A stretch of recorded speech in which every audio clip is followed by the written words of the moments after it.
आपका स्वागत है हमारे YouTube चैनल एजू मंत्रा में। तो देखिए, पिछले वीडियो में हमने प्रेजेंट परफेक्ट कंटिन्यूअस तक देख लिया था, उससे आगे चलते हैं। आज हम शुरू करने वाले हैं पास्ट इंडेफिनिट। वह इस पास्ट इंडेफिनिट टेंस में आता है। जैसे इसमें हम लिख सकते हैं, जैसे इसकी परिभाषा एक तरह से देखें तो जो कार्य समाप्त हो चुका है वहाँ पर पास्ट इंडेफिनिट टेंस होता है। अब देखिए, जैसे इसमें एक उदाहरण देखें, मैं रोजाना साइकिल से स्कूल जाता था। तो देखिए, ये अपनी पहली बात बता रहा है, अभी की बात नहीं कर रहा है, पूर्व की बात कर रहा है कि मैं स्कूल साइकिल से जाया करता था। अब इसमें देखिए, पहचान देखें इसकी, तो पहचान में देखें तो इसमें हिंदी वाक्यों के अंत में था, थी और थे आता है। अब देखिए, इस वाक्य में देखें, जाता था भूतकाल का हो गया, तो ये इसकी पहचान रहती है। इसके वाक्य के अंतों में पास्ट इंडेफिनिट टेंस के वाक्यों के अंत में था, थी, थे आता है। अब आगे चलते हैं। इसमें इसकी देखिए हेल्पिंग वर्ब की बात करते हैं। तो देखिए, इसकी हेल्पिंग वर्ब होती है डिड। लेकिन यहाँ पे एक पॉइंट है, देखिए ये मैं बता देता हूँ, नोट करके लिखिएगा आप। प्रेजेंट इंडेफिनिट के जो एफर्मेटिव सेंटेंस होते हैं उनमें हेल्पिंग वर्ब के स्थान पर मेन वर्ब की सेकंड फॉर्म का यूज किया जाता है। जैसे प्रेजेंट इंडेफिनिट टेंस में एस यस लगाते थे, उसी प्रकार से पास्ट इंडेफिनिट टेंस में मेन वर्ब की सेकंड फॉर्म का यूज किया जाता है केवल एफर्मेटिव सेंटेंसों में। एफर्मेटिव के अलावा जो भी नेगेटिव या इंटेरोगेटिव सेंटेंस आएंगे उनमें हेल्पिंग वर्ब का हम यूज करेंगे। इसमें नोट डाल के लिख लीजिए, एफर्मेटिव सेंटेंसेस में डिड का प्रयोग नहीं किया जाता है, बल्कि मेन वर्ब की सेकंड फॉर्म का यूज किया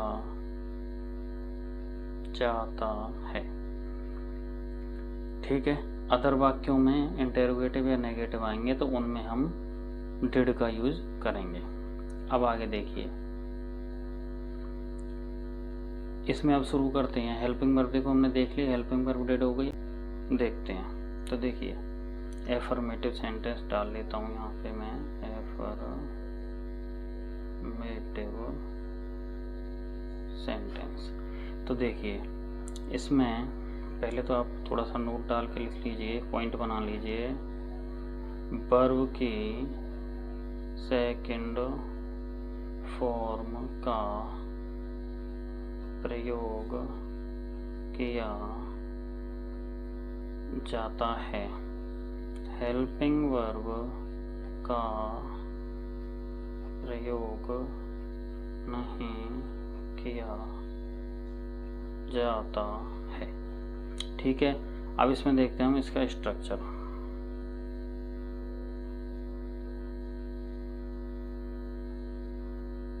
स्ट्रक्चर ऑफ सेंटेंस।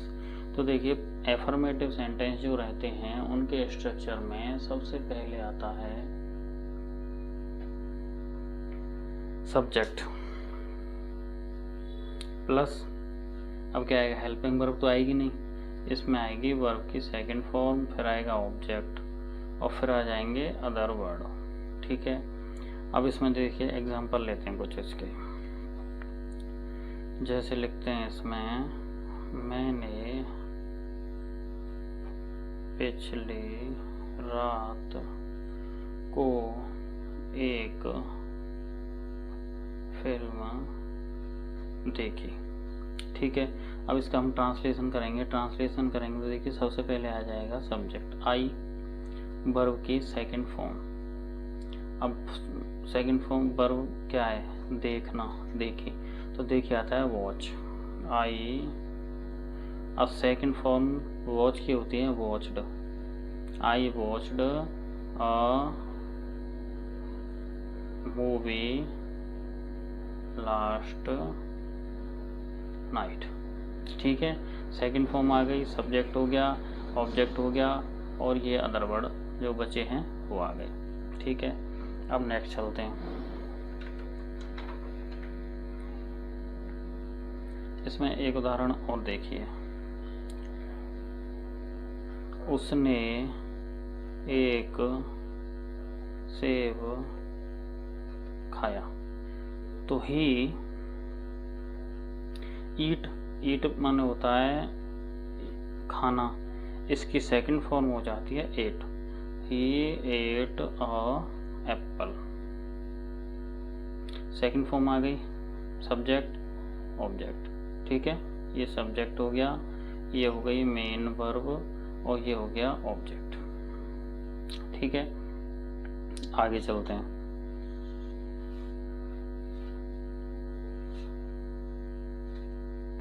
अब देखिए एक उदाहरण और लेते हैं, उन्होंने पिछले साल ताजमहल देखा। ठीक है, देखा था भी लगा सकते हैं यहाँ पे, पहचान देखिए पहले तो था आ गया, उन्होंने, तो लिखिए इसमें सब्जेक्ट ले लेंगे सबसे पहले, दे, ताजमहल देखा यानी कि विजिट किया था उन्होंने, दे विजिटेड। अब आ जाएगा object, the Taj Mahal last year, Taj Mahal हो गया लास्ट ईयर बचा पिछले साल, तो लास्ट ईयर। ठीक है, ताजमहल नाम है इसलिए इसका पहला शब्द जो है ये आता है कैपिटल।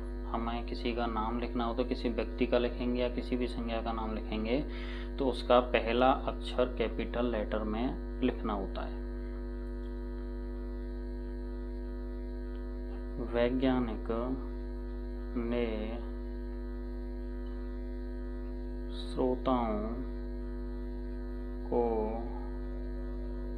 जटिल सिद्धांत समझाया। तो देखिए, तो scientist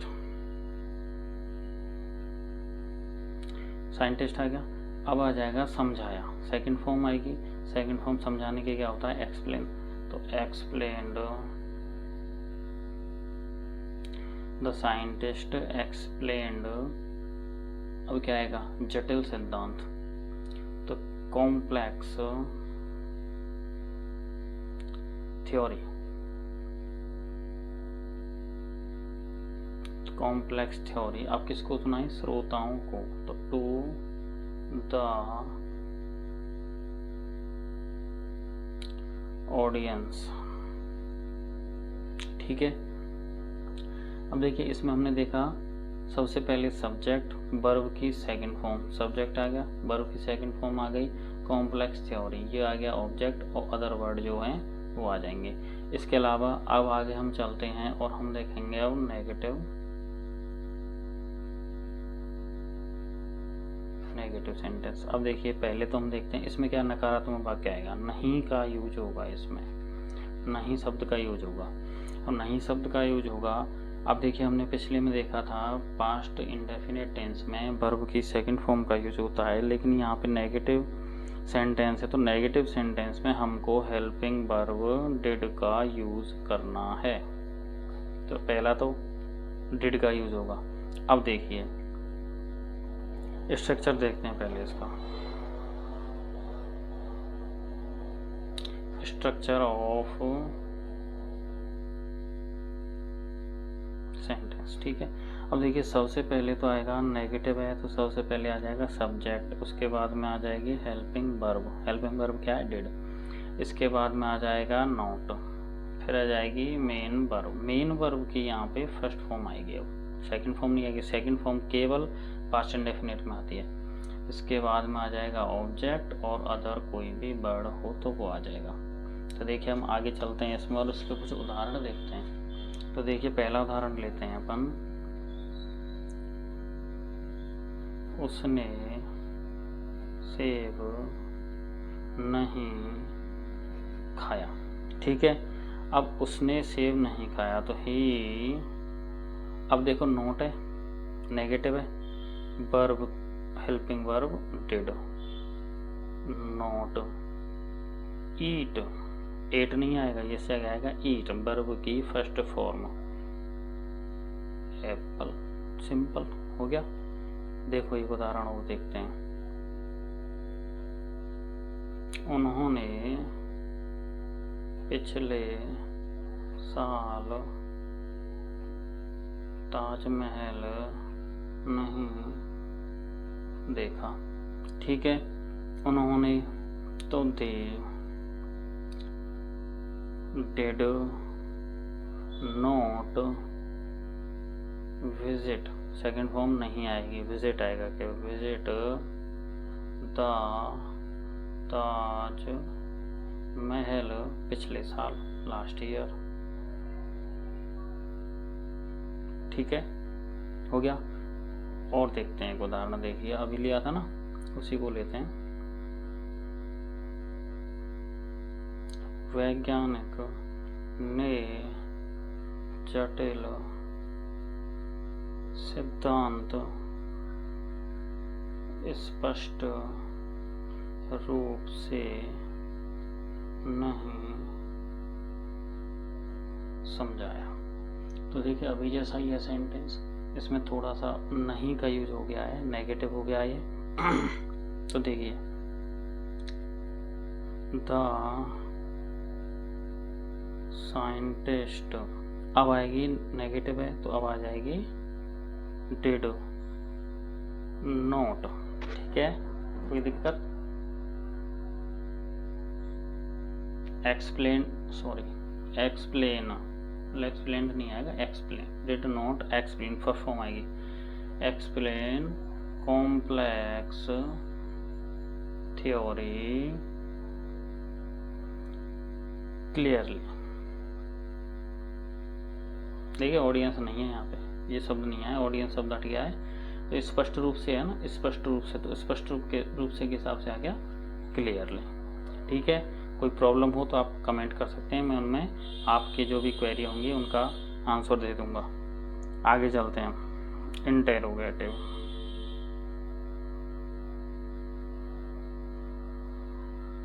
interrogative sentence, interrogative sentence में क्या रहता है, इसमें प्रश्नवाचक शब्दों का प्रयोग किया जाता है या होता है।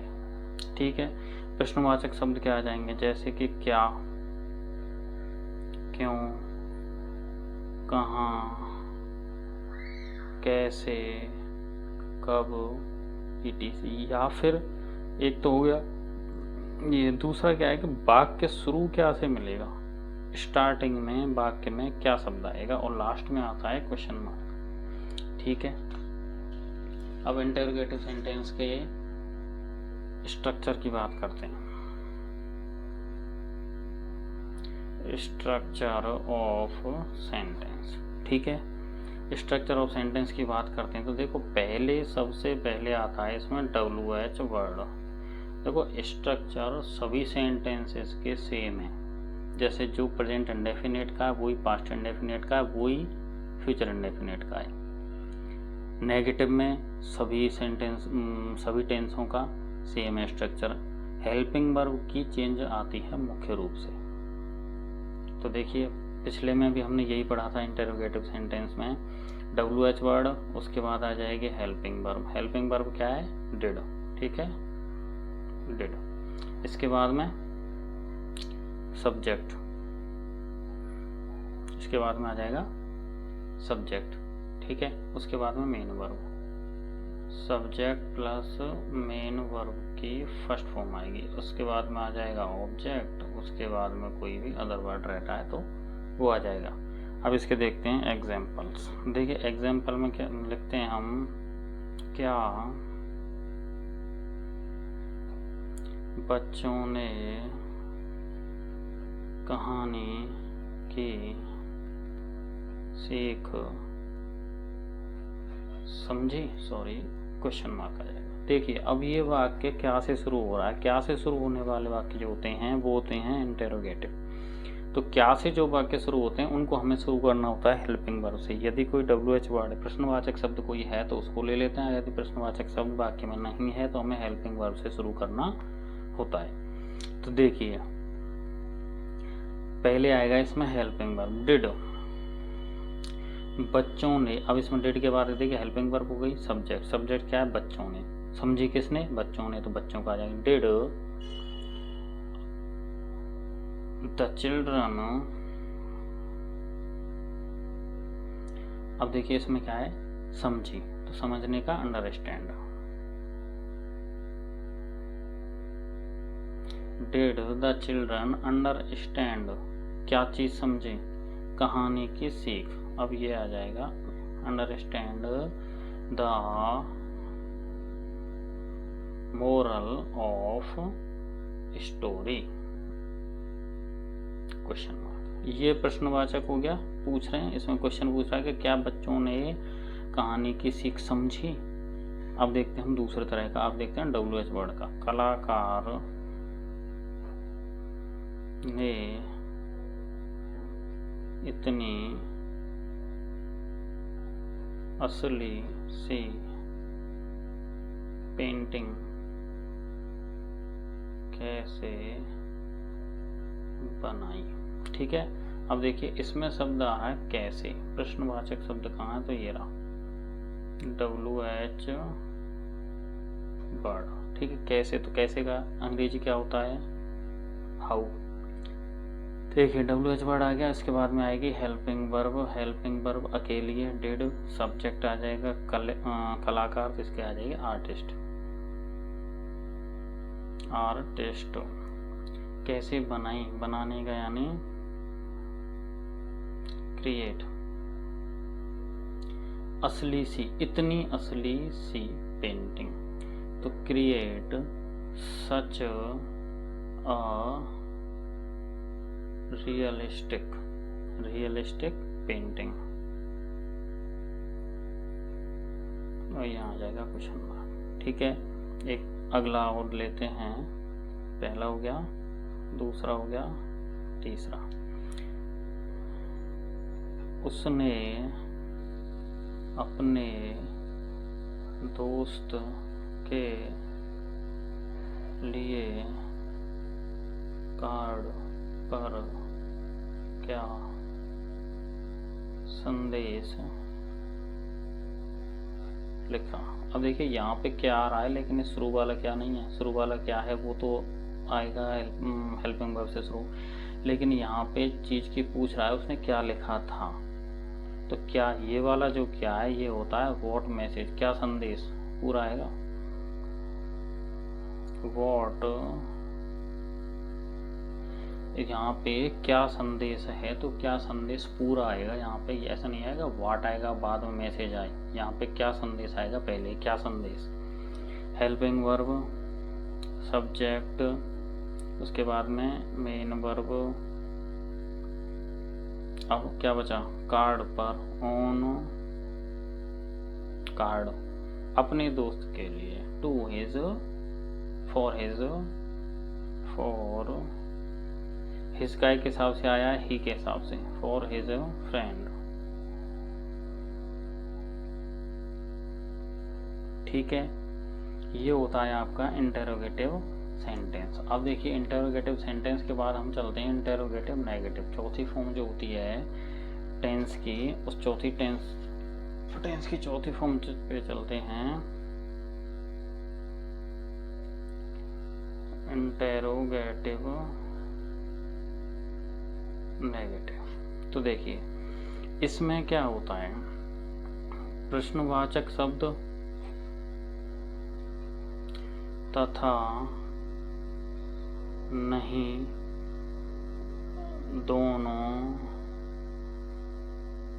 आते हैं। ठीक है, अब इसमें सबसे पहले बात करते हैं हम इनमें स्ट्रक्चर की। तो देखिए स्ट्रक्चर ऑफ सेंटेंस। तो देखिए स्ट्रक्चर ऑफ सेंटेंस में प्रश्नवाचक है, तो प्रश्नवाचक आपने देखा होगा वो ही आएगा जो पिछले प्रेजेंट में आया था। WH वर्ड सबसे पहले, इसके बाद में आ जाएगा हेल्पिंग वर्ब। हेल्पिंग वर्ब क्या होती है, डिड। उसके बाद में आ जाएगा सब्जेक्ट, उसके बाद में आ जाएगी MB फर्स्ट, मेन वर्ब की फर्स्ट फॉर्म, मुख्य क्रिया की फर्स्ट फॉर्म आएगी। उसके बाद में आ जाएगा ऑब्जेक्ट, और उसके बाद में अदर वर्ड जो हैं वो आ जाएंगे, और लास्ट में आ जाएगा क्वेश्चन मार्क। ठीक है, अब देखते हैं इसका पहला उदाहरण। हाँ, प्रश्नवाचक शब्द हैं वही हैं, या तो वाक्य मिलेगा क्या से शुरू, या फिर वाक्य के बीच में आएगा कोई प्रश्नवाचक शब्द। तो देखिए पहला उदाहरण हम देखते हैं, क्या उसने अपना खाना नहीं खाया। प्रश्नवाचक हो गया, क्या से शुरू है तो ट्रांसलेट करते हैं इसका डिड। ठीक है, हेल्पिंग वर्ब आ गई, इसके बाद में आएगा हेल्पिंग वर्ब सब्जेक्ट, क्या है उसने, उसने क्या आ जाएगी ही। ठीक है, अब आएगी मेन वर्ब, खाना खाया। खाने का क्या होता है ईट, तो he did he not, not और आएगा नेगेटिव और है ना, तो did he not eat, did he not eat अपना खाना, हिज फूड, और क्वेश्चन मार्क। ठीक है, दूसरा, तुम पार्टी में क्यों नहीं आए। तो देखिए नहीं और क्यों, तो क्यों की आ जाएगी वाई। ठीक है, अब आएगा इसमें डिड, हेल्पिंग वर्ब आ गई। देखिए नोट को या तो डिड के बाद ले लीजिए, या फिर जो मेन वर्ब आएगी उससे पहले कहीं भी ले सकते हैं। तो वाई डिड नॉट तुम, you, why did not you come to the party. आई मेन वर्ब आ गई, कम फर्स्ट फॉर्म आ गई, come to the small letter है ये पार्टी। ठीक है, एक उदाहरण और देखते हैं, बच्चे निर्देशानुसार फर्श पर क्यों नहीं बैठे। तो देखिए बच्चे क्यों नहीं, तो why did not children sit on the floor, निर्देशानुसार अकॉर्डिंग टू इंस्ट्रक्शन, या फिर as instructed, floor as instructed, ये भी सही है। इसके स्थान पर according, according to instruction, instruction कुछ भी लिख सकते हैं, दोनों सही है, ये भी सही है ये भी सही है। इसको लिख दो या फिर इसको लिख दो। देखिए आज के लिए होता है हमारा वीडियो यहीं समाप्त। पास्ट इंडेफिनिट टेंस हो चुका है, अगले वीडियो में हम पढ़ेंगे पास्ट कंटिन्यूअस टेंस। तब तक आप प्रैक्टिस कीजिएगा। कोई प्रॉब्लम होती है, आपको कुछ समझ में नहीं आता है, तो उसे कमेंट में बताइएगा, मैं उसको आपकी क्वेरी दूर कर दूंगा। मिलते हैं अपने अगले वीडियो में।